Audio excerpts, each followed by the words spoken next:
All right, let's talk about some applications for our quadratics. Now, the most often for our application problems, you will see it in this form as a vertical motion model where we have negative 16t squared plus vt plus s. Right, so this is the ending height. This is the height, h, right, the y-axis. This is the velocity, v, time in seconds, t, and then the starting height is s. Right, so this is a vertical motion model. Now it's a negative, right, because obviously gravity takes effects, so my parabola will go downward. But if you take a rocket ship like this, if it takes off and then gravity takes effect and it comes back down, or you throw a ball and then gravity takes effect and it comes back down. Right, so this is basically negative 16x squared plus bx plus c, right? ax squared plus bx plus c. It's our standard form. Now we have some key points here. So some key points, the maximum height y of the golf ball, in this case, so we're talking about a golf ball hit. This would be the vertex. Right? Anytime you're talking about a maximum or a minimum, that's going to clue you into the vertex. Now this is the height. Okay, and a lot of times this is going to be the height and this is going to be your time. So my axes are height and time. Okay, so now it says, at what time x did the object reach a height of 10 feet? So at 10 feet, at what time, at what x value, because time is the x values, at what time did it reach a height of 10 feet? So we're looking at just a random point on the graph, right? So we'd be evaluating the function when x is equal to 10. Or sorry, when y is equal to 10, excuse me. In this case, it says, at what time, so at what x value will the ball hit the ground? Well, you're looking at the 0, or the root, or the x-intercept.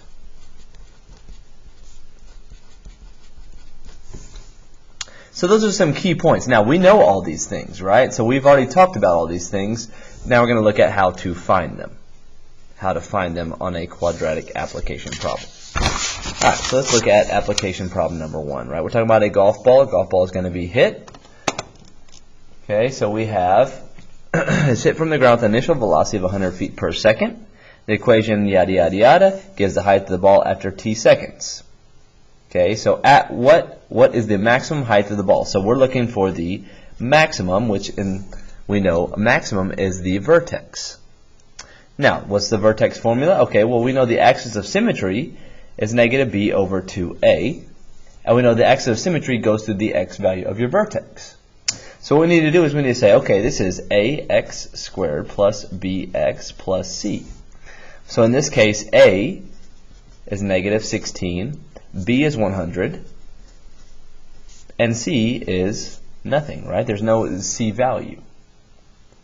So it says at what is the maximum height? So what is the maximum y value of your vertex? It's the maximum height of the ball. So we need to figure out what the x value is in my vertex and plug it in to find the y value. So negative b, negative 100, over 2 times negative 16. So we got negative 100 over negative 32. It's going to be about 3.125-ish. So we know that the x value of your vertex, the maximum, is going to be at 3.125. Now, how do you find the y value? Because that's what I'm looking for. I'm looking for the maximum height. What we need to do is we need to take this x value, plug it in, to find my y value. So I know negative 16t squared, t is now 3.125, plus 100t. So we've got negative 16 times 3.125 squared plus 100 times 3.125. So first thing we do is we square this times by negative 16. We multiply these two, add those together, and we get the height is equal to 156.25 feet. Okay, so that is the height, maximum height of your ball, okay, or the y value of your vertex. At what time, so at what t value, will the ball reach its maximum height? Well, we already know that. We figured that out. What is the x value of your vertex? Because the maximum height is your vertex. So what is the x value, or the t value of your vertex? Well, 3.125 seconds. How long will it take for the ball to reach the ground? So we have balls hit, We want to know how long it'll take to return to the ground. So we're looking at the x-intercept, or the 0. Oops, sorry, that's a terrible one. So we're looking at the x-intercept, right? So we need to figure out what this x-intercept is. All right, so now, if it is reaching the ground, what is the height? Well, the height is 0. So in this case, you'd be looking at when y is equal to 0, and you get negative 16t squared plus 100t. Okay, so now I can factor out my GCF. So GCF here, I can factor out a 4t. It's going to become 4t plus 25. So we're going to set that equal to 0 and that equal to 0. So we know that 4t plus 25 equals 0. So 4t equals negative 25. So t equals negative 25 over 4.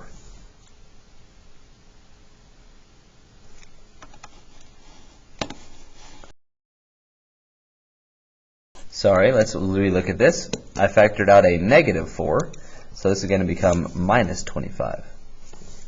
Alright, so this is 4t minus 25 equals 0. So we'll add 25, and we get positive 25 over 4.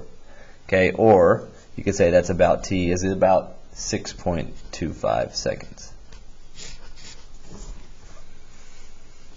Alright, let's look at number 2. It says, at the last 4th of July celebration, Caleb fired fireworks vertically in the air at an initial velocity of 75 feet per second. So this is ax squared plus bx plus c. Again, c is 0. So in this case, a is negative 16, b is positive 75, c is equal to 0.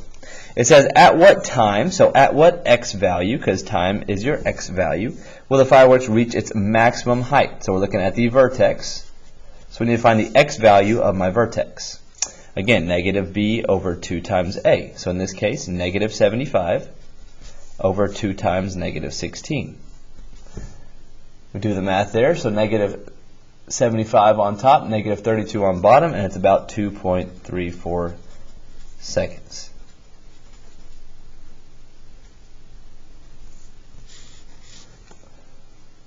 All right, looking at number B, or letter B, excuse me. Okay.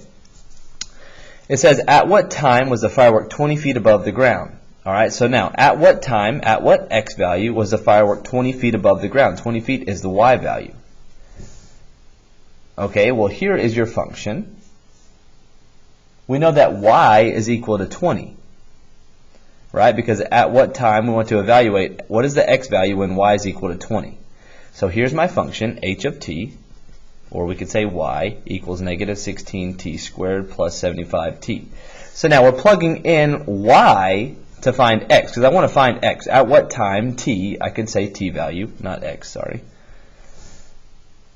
So at what x value is y, which is h of t, is equal to 20. So 20 equals negative 16t squared plus 75t.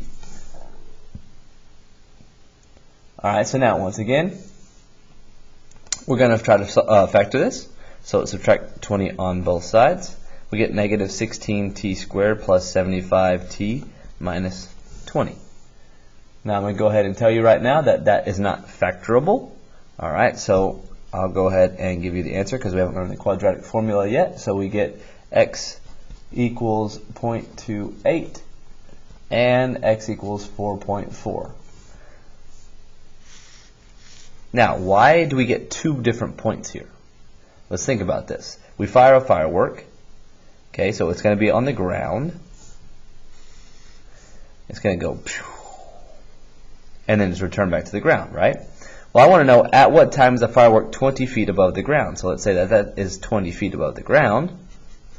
It's going to be 20 feet above the ground here. It's going to go above 20 feet, and it's going to come back down below 20 feet. So we have two different points where it is 20 feet above the ground. All right, looking at C, it says, how long will it take for the firework to reach the ground? How long will it take for the firework to reach the ground? So now we're looking for the root, right? So now we're looking for when y is 0. When y is 0, how long x, what is the time, or t, I guess I should say, what is the time that it will reach the ground? So 0 equals negative 16t squared plus 75t. So again, we're plugging in 0 for y and finding x, or t in this case. We can factor out our GCF. Okay, in this case, our GCF is going to have a t in it.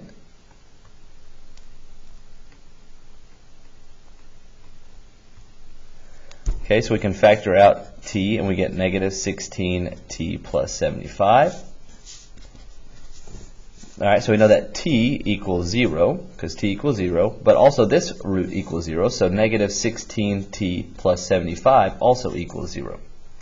So let's find this t value. So minus 75 on both sides, we get negative 16t equals negative 75. Divide by negative 16, we get 75 divided by 16. T is equal to about 4.69.